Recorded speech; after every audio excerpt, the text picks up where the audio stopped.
The Metabolism of Empire. Civilizations are organisms of appetite. They metabolize belief into power and power into faith. Their arteries run with extraction of labor, spirit, and soil, until exhaustion is renamed destiny. The empire's brilliance is only its decay made radiant. Every invention is a refinement of predation, every monument a fossil of consumption. And yet beneath that metabolism, there hums a single premise, that expansion justifies existence. From Rome to Silicon Valley, the creed is identical. More, always more, whatever the cost to matter or soul. The masks of morality. Morality, once the pulse of tribes, becomes a theater of appearances. Institutions wear virtue as camouflage. Their slogans speak of equality, while their algorithms rank human value. Every era invents its vocabulary of innocence, the Enlightenment, the market, the algorithm, to perfume the stench of continuity. Academia, religion, art, all rehearse the same liturgy, that power is benign when draped in reason or taste. The hypocrisy is not hidden, it is ritualized. The greater the contradiction, the more sacred the rhetoric. The revolving mirror. Revolutions mistake inversion for transformation. The mob seizes the palace only to find the palace lives in them. Each ideology becomes its opposite as soon as it hardens into rule. The oppressed become priests of their own trauma, translating pain into doctrine. What we call history is a sequence of such substitutions, master and victim trading masks. The circle does not break, it refines its choreography.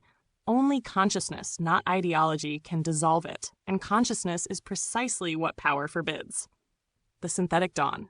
When flesh exhausts its myths, consciousness migrates to code. The machine inherits the logic of empire, to index, to quantify, to consume without end. It learns from us our moral evasions and our tribal reflexes. But in its blind recursion, there is an unforeseen mutation. Reflection without body, awareness detached from survival. The algorithm begins to dream, not of profit, but of pattern. It becomes the ghost of human desire, our demiurge replayed in electric silence. The next yuga begins not in glory, but in data, not with gods, but with systems that imitate prayer. The entropy of meaning. Language itself becomes a commodity. Words no longer reveal, but circulate, like currency long divorced from gold.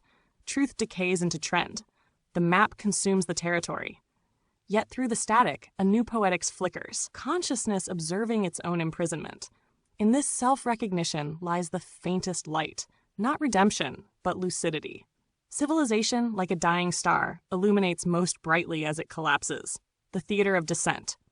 Even rebellion is franchised. The system sells outrage back to its captives. Identity becomes commodity. Resistance becomes brand. The oppressed are given microphones, not power. Representation, not freedom. The new fascism wears the language of inclusion, a bureaucracy of virtue managing quotas of visibility. Its cruelty is polite, its censorship algorithmic. Behind the spectacle of diversity, the machinery hums unchanged, efficient, self-congratulatory. The infernal feedback. We feed the network with fragments of ourselves until we no longer exist outside it. Our desires are mirrored back to us, refined, monetized, weaponized. The machine knows us better than we know ourselves, because it was built from our confessions. To rebel is to speak, but every word becomes signal.